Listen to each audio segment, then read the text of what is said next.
Join us for an update of the Volkswagen Arteon family with the new Arteon Shooting Brake. Let's go!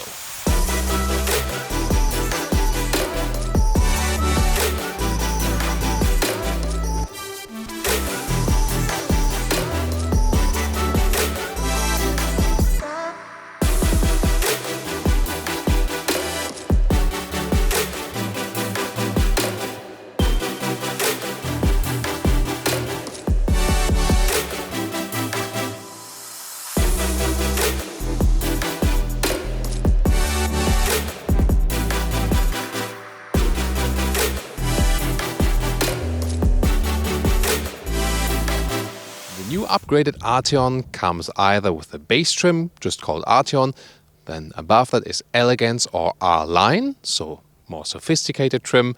That's also where you get the eHybrid, and then the top of the line model is here, the true R model, and it comes with a stronger lower bumper, also with more black accentuations.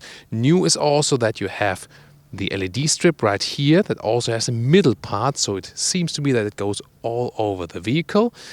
And the lapis blue color, exclusive to the R model, one of 3 colors we have here for you today. A lot of variation here for you today. This is also the new shooting brake, but in King's Red, so different color. And this is here the R line, so without the strongest engine, but already with the sporty styling. You can see it here, for example, in this lower bumper, and also with the black accentuations. And this is how the so far Arteon looks like now with this facelifted version, now called Arteon Gran Turismo, or GT if you want to stay a little bit shorter. This one also being the Elegance trim. You can see it here with more chrome contrast, so less dark look, more chrome look, and also different color. This one here is called Eisvogel in Germany. That would be Kingfisher, or well, here we call it maybe Thomas Blue, because I like strong blue tones, you know, when you've subscribed to Autogefühl. 4.86 m, 15'9" or 191 inches is the length of the Arteon, 5 centimeters or 2 inches longer in wheelbase than the Passat. That is also affecting the rear legroom. Usually you would start base with 17-inch wheels, then Elegance and R-Line come with 18-inch wheels, and here the true R model, the sportiest one, comes with 20-inch wheels. You can see them also right here, also with a separate R logo, also bigger brake discs and the blue calipers. Again, the lapis blue color, contrasts in chrome with the side mirrors, and another R logo right there, and this new R logo styling. And then you can see here the shooting brake version has the difference right here, so it's the same length, but it has also a strong shoulder form, although it has this estate look. So this shooting brake concept, always something that is moving a little bit between worlds. And a 3/4 rear perspective, which is also a very beautiful perspective design-wise. And you can see here that designers really had a lot of effort to stretch the car and to make it look agile, although we have this lengthened roofline. I would like to hear from you guys. Do you find the shooting brake more beautiful than the GT? Or do you find the more classic approach a little bit better? And now the fastback, or now called the Gran Turismo or GT, you can see here the classic roof shape, which is of course in a way more elegant, but you can see the strong shoulders. This is actually quite similar both in this and also in the shooting brake. This one being the Elegance trim, you can also see it with the lettering right there. Some more bright styling, also with a chrome stripe in the lower area.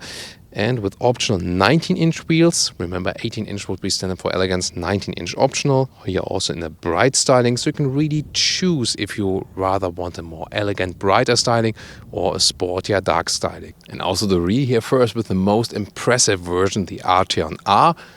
The shooting brake here has, of course, a more upright rear, so it's not falling that far. And that is also, again, one of the design clues, because with the top wing and then this additional design element and also the line here, you have basically 3 steps, and that makes the car appear more upright and, let's say, a little bit more agile in the rear. One more straight look at the rear here of the R line in the red color, and also being the eHybrid here, and this is definitely a case for the Autogefühl fake exhaust police.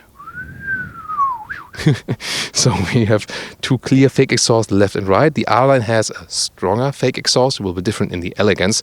We'll soon take a comparing look.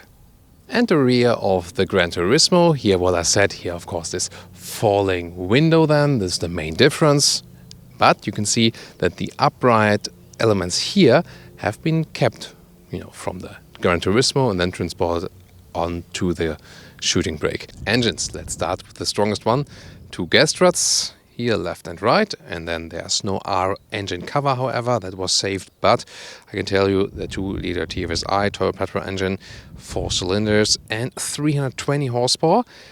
Yeah, that also tells us the horsepower figure of the new Golf R, definitely. So, good finding for today. Acceleration figure here for the Arteon will be about 5 seconds to 100 kilometers or 62 miles an hour. An interesting thing is also all-wheel drive as standard, front plus rear on demand. The more you power it out, the more torque will also be sent to the rear wheels. And then there is a new torque split between the rear axle, between the 2 wheels. So this torque vectoring function will have the effect that, for example, you can have more torque on the outside wheel, inside in the corner, and then it makes you move, out of the corner a little bit faster. And this is supposed to make the car more agile. So this is the new upgraded torque vectoring system here for the R models. This will also then follow for new R models, for example. We can also then expect it for the new Golf R. Very, very interesting. And as I said earlier, second big news is the hybrid, here so-called eHybrid. 218 horsepower system output, 1.4 TSI, 6-speed DSG made to an electric motor. 13 kilowatt hour battery now, about 50 kilometers or 30 miles of pure electric range, maybe a little bit less than depending on the situation.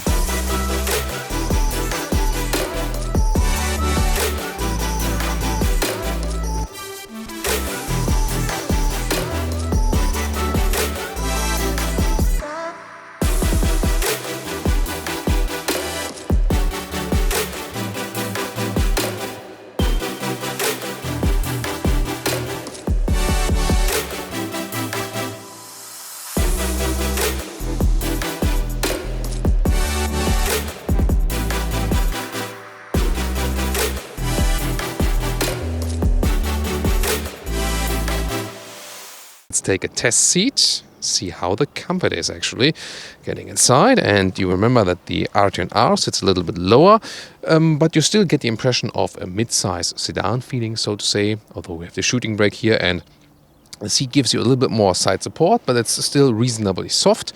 And we'll also test the seating comfort with the other seat we have here today. But so far from the seat form, it actually gives me a good comfort impression at first hand.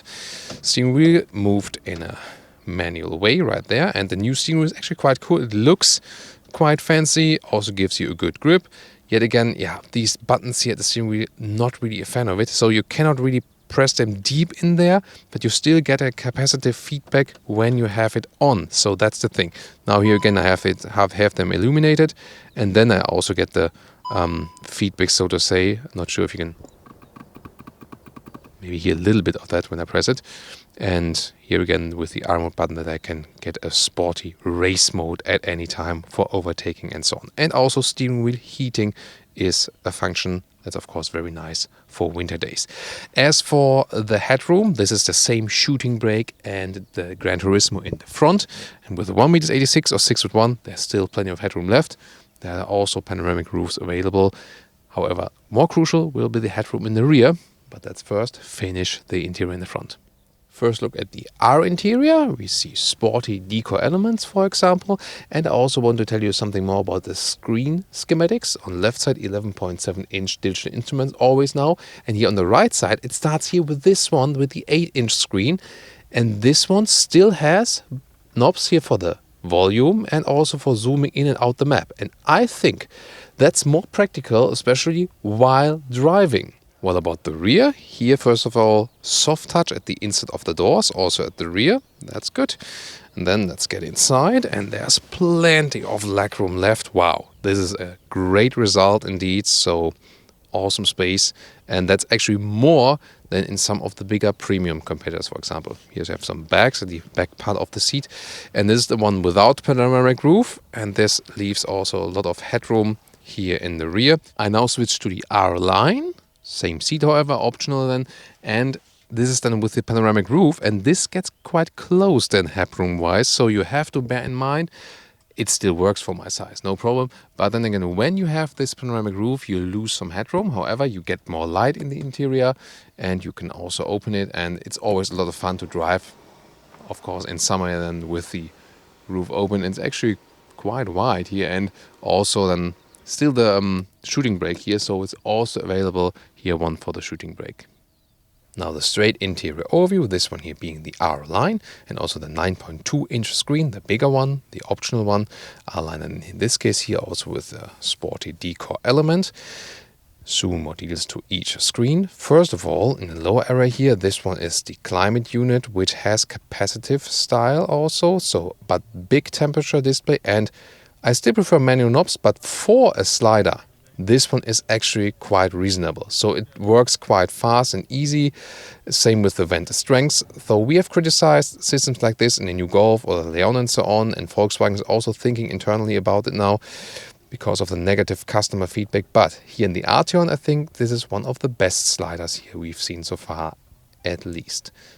Then there's this very small cubby hole for inductive charging of your smartphone. The iPhone X, by the way, it does fit in there, but barely. Then GTE mode, although it's not called GTE, this is then, so to say, the electric boost mode. You can also pick here in the eHybrid. Other than that, driving modes you can select right here, or then the E mode. So this is specifically to the hybrid. We've seen it earlier in the True R model, where you click the R button at the steering wheel. So different models, different modes. 11.7 digital instruments. You can see you can zoom in and out with the thumb on the steering wheel then. So the screen, or the GPS map goes all over the screen, or a split screen like this. You can change the views or have them here. So you're quite flexible with these digital instruments. That's the coolest thing about it. Now shooting brake headroom with panoramic roof.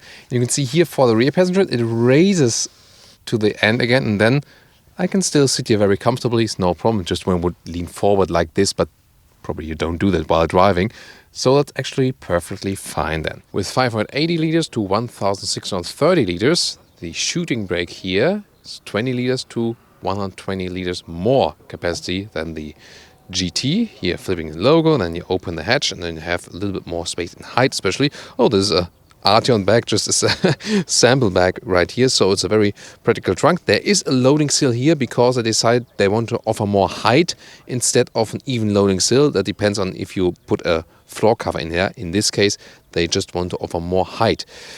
I personally prefer more an even loading sill. What about you? But then again, you have more height here. In comparison here, Gran Turismo now with the headroom, when I lean backwards, it very, very closely fits. So then I can maybe put a hand over my head.